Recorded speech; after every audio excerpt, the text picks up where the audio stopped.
Tui ai runga, tui ai raro, ka rongo te pō, ka rongo te au I te kōrero, I te wānanga hara mai te tō ki o haumi e, hui e, tae ki e. This week, on the Hui. Under suspicion, a mother and daughter speak out for the first time about the tragic death of their moko last year. I would never hurt my baby. I love my kids. Always have and always will. It was just a tragic accident.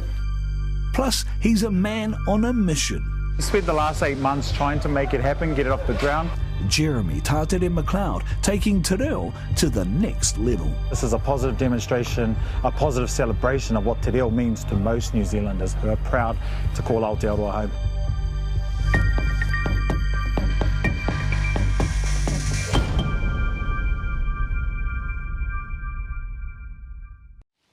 Te hunga kua whakatākina ke o rātau mātua I te mate, hara mai haere. Tātou kei te pito ora ti hewa mauri ora, and welcome back to the Hui. A Dargaville whānau is speaking out about the cloud of suspicion that's fallen on them since the death of their beloved moko last year. An initial coroner's report found 10-month-old Queen Thompson suffocated to death after a portable cot collapsed on her. But police later launched an investigation saying she had non-accidental injuries and accused whānau of not cooperating. That's compelled them to share their story with reporter Rani Pereira. I wake up every day worrying about my daughters. I wake up every day knowing that their lives are never going to be the same again. And there's nothing I can do about it. I would never hurt my baby. I love my kids. Always have and always will. It was just a tragic accident. Something I wouldn't expect to happen. A mother and her daughter under suspicion as police search for answers. What do you hope to achieve out of this? All I want to do is just speak our truth. Kalani Taitumu was 19 when she had her second child, Queen. She was 5 weeks early. She was a mummy's girl. And yeah, she was just always happy, never cried, easy baby, yeah. You're such a young mum of 2. Was that ever difficult for you? I used to get stressed out heaps, but, you know, I loved being a mum to them. They were awesome. I had heaps of siblings. I looked after them when I was younger, you know, so it was just natural being a mum. Ebony Bennett is Kalani's mum and Queen's grandmother. She's the best mother ever. You know, it was the most beautifulest thing watching my daughter with her children, because I never had a mother. I never had role models in my life. I had to teach myself how to be a parent. So seeing her be a parent to her daughters truly told me that I did a good job with my daughter. No one could fault her parenting, and no one ever has. In July last year, Kalani and her 2 children made the 6-hour trip from Taumaranui up to Dargaville to visit Ebony. Queen was 10 months old, and it was the first time she'd meet her grandmother. Because they lived quite a far way away from Doug, so we'd only really met over the phone and over video calls and that. We were pretty excited, yeah, of course, because I love babies and we're all excited about seeing her. It was a happy week-long whānau holiday until one night. Queen was a bit sick that day, had a bit of a cold and just a cold, that was all, and she was quite sleepy. It was like around 4:30. We'd literally just come home, we were going to cook dinner, put the kids down to bed and have a game of cards and have a couple of drinks. But we didn't even get to start that. Mum was putting on dinner, I was putting them down. I kept checking on them because Queen, she likes to stand up on the side of her cot, so sometimes I'd go in there, she'd be standing up, so I lie back down, give her a bottle. Kalani would just regularly go in there and check on them. And that's what she'd been doing since we got home. The third time I went in there, I found Queen just half hanging out of her cot. The whole cot was collapsed. She was from her waist down in the cot and waist up, hanging out. Like, when I seen her, it just looked fucked up. And I just opened the cot, grabbed her, and her lips were blue. And I just ran out into the kitchen and was just screaming at my mum, saying that she's not breathing. Something's not right. Yeah, I just grabbed baby off her straight away, put her straight on the couch, said ring an ambulance right now, and then started CPR. Ebony's partner made the call to St John. Oh, we need an ambulance. Can you feel or hear any breathing? I don't think so. Okay, listen carefully and I'll tell you how to do resuscitation. Okay, so I'm doing compressions now. One, two, three, four. Okay, is that the ambulance here with you now? She just went in to check on her and she was blue in the lips. And the cot had caved in it, a porta cot. Despite the efforts by Ebony and first responders to resuscitate the toddler, Queen could not be revived.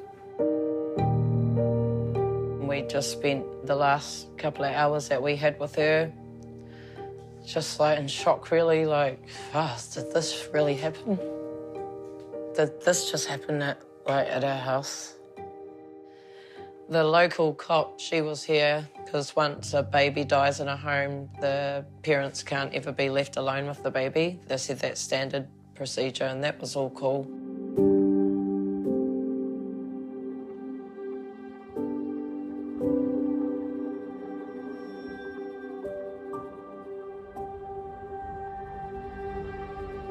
Her tangi was beautiful.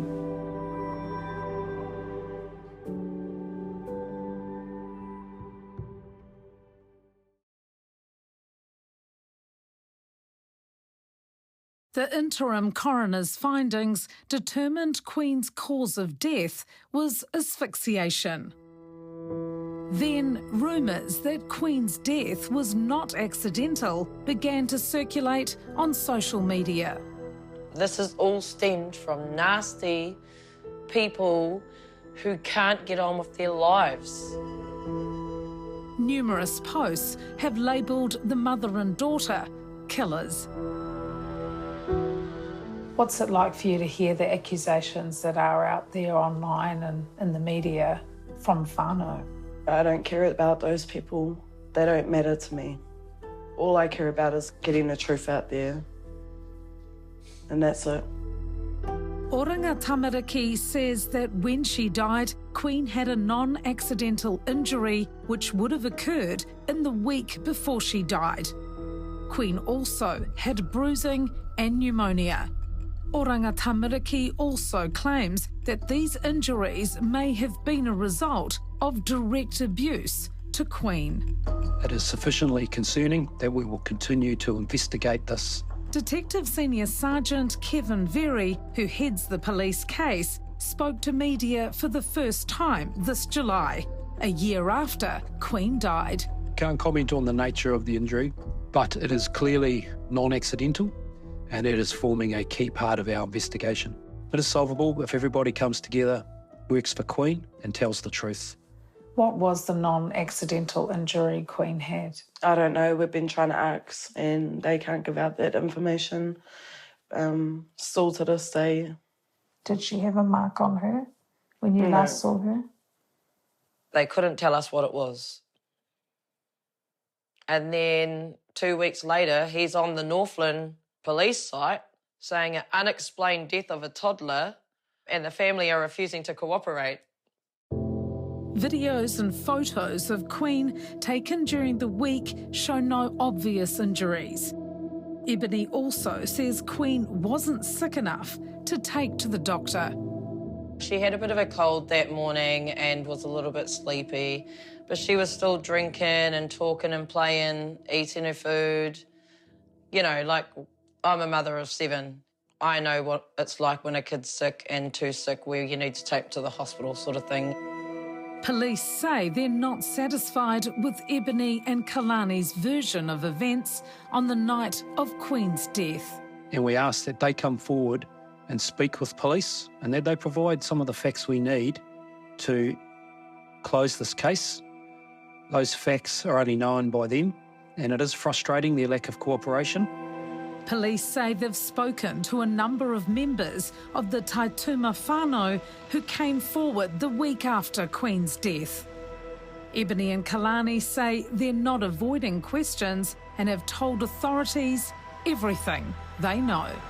So when did you speak to police? I spoke to police that night when they came here, and the police came to the hospital and interviewed us there, took both of our statements at the hospital, and yeah, that was the only time we've spoken to police, and they were happy, and yeah, haven't heard from them since. He launched the investigation based on allegations, but he's never come to speak to us about it. He has our phone numbers, he has our addresses, he has our email addresses. When did you last speak to police? They interviewed me in the morgue about baby's death, and that was the last time I spoke to them, and they've ever tried to reach out. What do you have to say to police who say that you aren't cooperating? No, that's not true. They've never tried to reach out to us once, and we've just been here. They feel police have focused the case on them, overlooking important evidence that would prove their innocence. How's your investigation going? Because you haven't spoken to anyone that was in Queen's life at all. You haven't spoken to any of our friends. You haven't asked me for photos, videos of her. What have you investigated? They've interviewed nobody that's associated with Queen. They've only spoken to disgruntled family members that have nothing to do with our family or Queen. All police will say is that the investigation is ongoing and that they're not able to comment on the specifics of the case. They say after initial contact, Ebony and Kalani have stopped engaging with them despite several visits to their home. It just sucks that I have to do this so I can grieve properly for my daughter. I just want everyone to know the truth and to hear my side of the story. I'm sick of the lies being spread online. Oranga Tamariki say the death of any child is devastating for the whānau and community. For privacy reasons, they can't comment further. A final coroner's report into Queen's death has not yet been completed. Taro kaui hoana e Huama, kua mawhiti atura tātou ki Tarawahi ki te whenua pāniora. How Māori e Ngāti Whātua o Rākei might help Team New Zealand in Barcelona. We're with Graham Tipene next.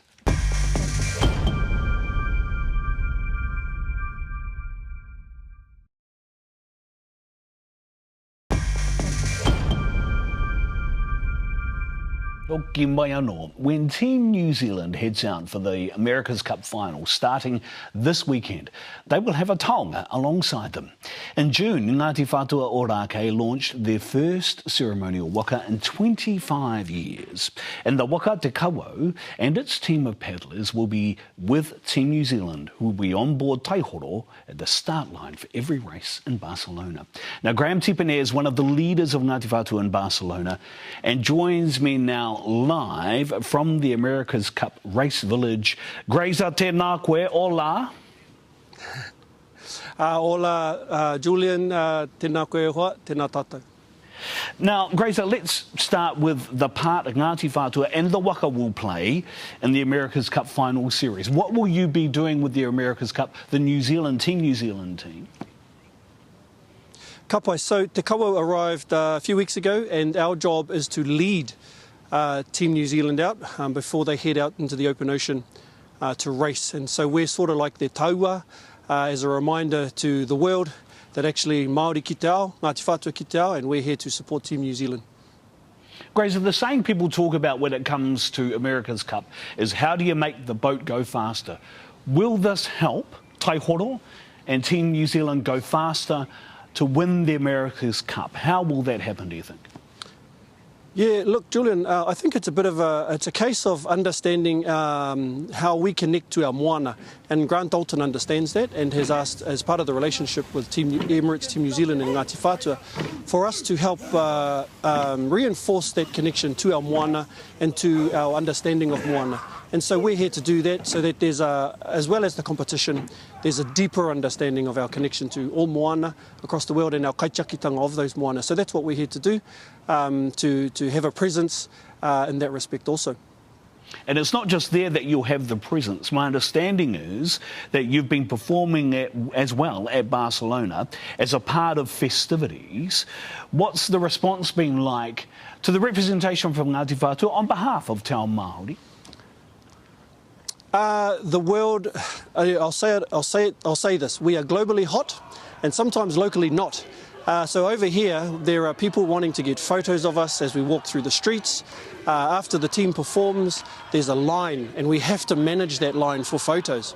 A lot of expats are coming down from Britain to come and get their photo, to come and see a taste of home, and it's been really great for us to see them and for them to see us as well. So yeah, it's really beautiful. We can see pictures here now.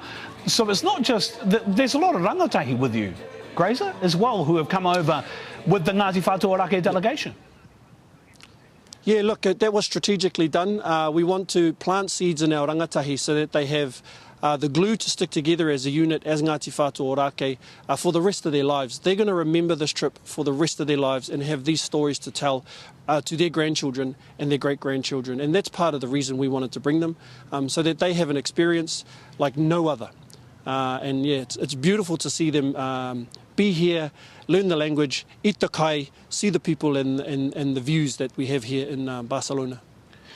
I didn't see you in the front row there, Grazer, which is sad and also a little weird. Is that because you're also doing other things? You're doing a bit of artwork there as well, doing some whakairo and tā moko? Aye, tika tau Julian, hung my piu-piu up years ago. We're now doing, we're going to be doing moko, hopefully, and carving with Arekatera Maihi when he arrives in the Kiwi Corner tent over by Team New Zealand's base. So we're, we're showcasing all of our culture to the people of Barcelona and to the world. Yeah. Grazer, thank you very much for joining us. Go well with the rest of the stay over there. Kia kaha, te taihoro, Team New Zealand. I hope it goes well. Mucho gracias, e hoa. Tēnā koe, Julian, up the waz. Ka vai hoa, Grazer Tipene, Grand Tipene, they're live from Barcelona at the America's Cup Village. E hare ake nei, e hoa mā, ko ngā mahi whakatairanga reo Māori, a te tahitai ki ngā para mātanga reo Māori, anō hoki, tākuta, Tatere, Tatere McLeod, and his fantastic reo Māori voyage after this.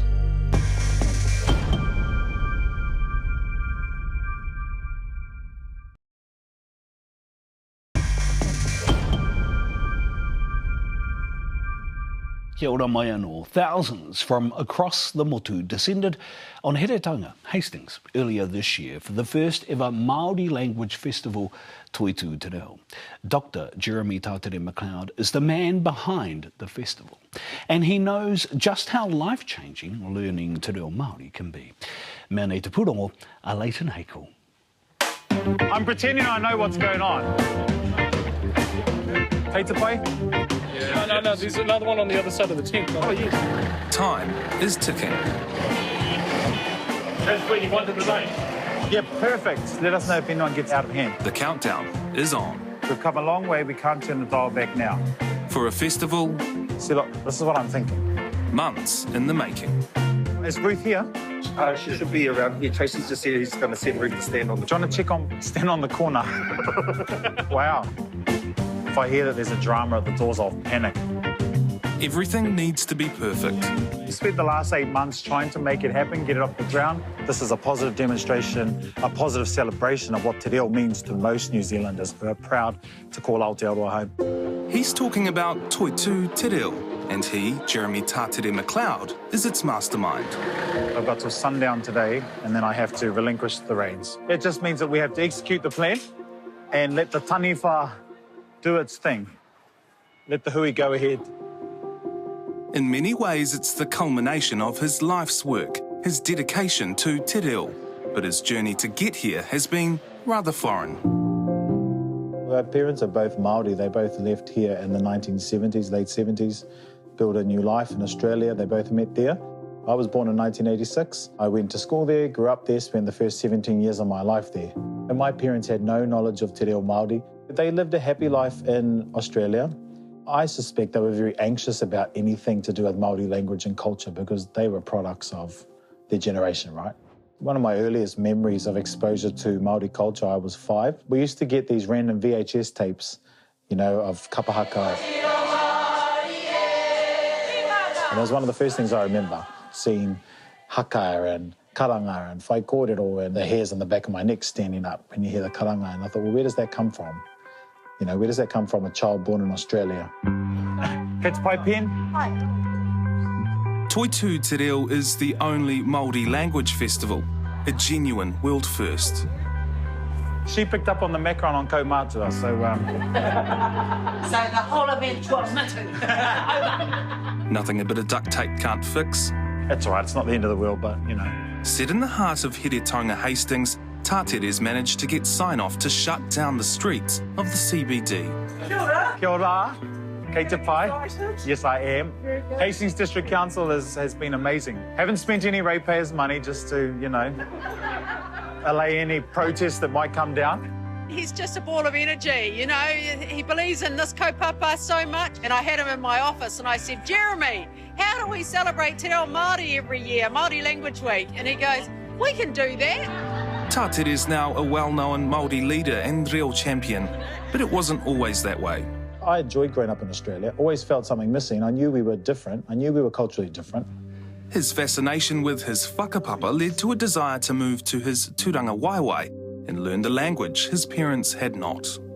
And I remember one day, Dad, he asked me if I was serious about wanting to go and learn Te Reo Māori, and I said, yeah. You know, they handed me a little humble wad of cash to help me get by, sent me on my merry way. I lived here with my maternal grandmother, started at the Polytech here, learning Māori on the 16th of February 2004. I made a very concerted effort to fit in and assimilate as fast as I could. The first thing was to ditch the Australian accent. A lot of people were sceptical, you know, who's this kid from Aussie? I mean, those things drive me, right? I was like, I'm going to stick it out and I'm going to go hard, and I did.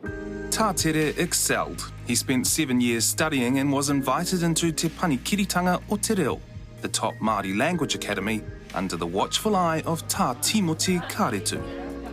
You know, there's a saying that Kumara does not speak of his own sweetness.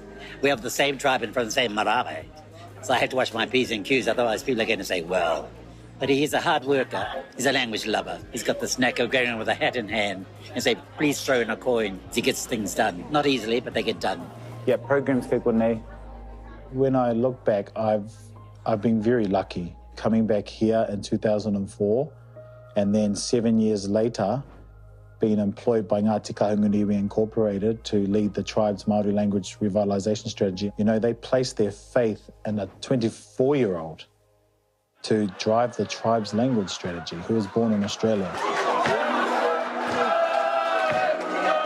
I've tried to give back to my whānau, to my hapu, to my iwi, to the language, because that language has propelled me into places that I never could have dreamt of.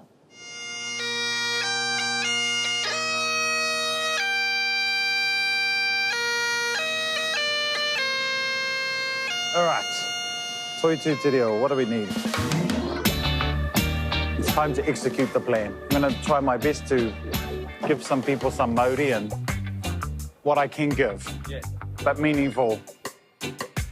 Not just a kei te pēhea koe and I'm not even listening. Kia ora. Tēnā tātou katoa. Kia ora tātou, mōrena. Mai ki tātou tēnei kaupapa Toitu Te Reo. Toitu Te Reo is a celebration of the language, a festival that comes at a time when Māori are feeling under attack. We will change all the woke, virtue-signaling names of every government department back to English. It should have its English name first. When 5 million people speak English in New Zealand, actually being able to name our government department is actually important.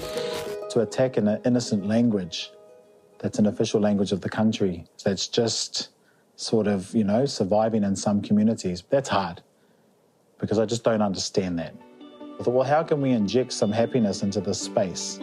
How can we show the world that this is a language that's loved and it lives in multi-facets? And how can that be our response? Activism can be through a positive lens too, and I wanted that to be my contribution. But his contribution hasn't been without challenges. Te Reo and I have 3 sons, 15, 10 and 2.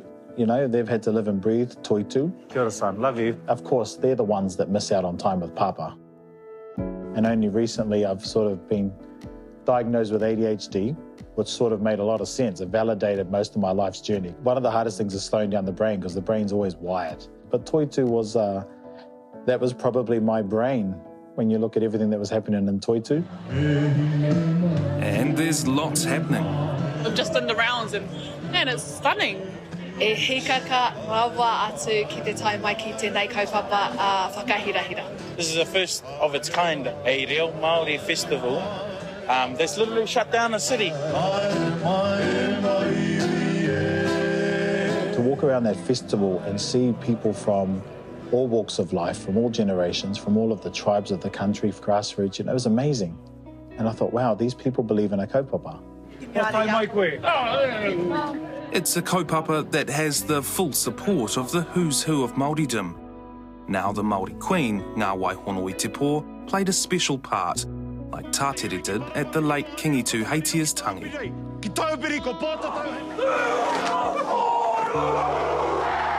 There has been so much that I'm extremely grateful for. Good people, good teachers, good mentors, people who have believed in me. But I think it's a bit phenomenal when I look back for a kid born in Aussie. And it's the next generation of Māori kids that drives Tatere. No, I do it because I think about the society that I want my grandchildren to grow up in. And I want it to be a society that's accepting and they won't have to deal with some of the rubbish that we're having to deal with. I think all generations who are here will get something from it, not least of all the fact that, you know, that it's proud to be Māori, despite everything the government does. It's the beginning of something big, I hope. It can only get bigger. I'm amazed at how many people are here from across the country. It's phenomenal. Rangatahi and tamariki, all here embracing their language, embracing who they are. It's moving, it's heartwarming, it's reassuring, it's reaffirming. And it's a little bit emotional too. Toi tū te reo kātika. Kātika wa tai riake te kōrero a te hui ki te pātū o te whare aia nei. We will see you next week for another hui kia mau ki te tūranga o taputapu a te haumi e. Hui e. Tai ki e.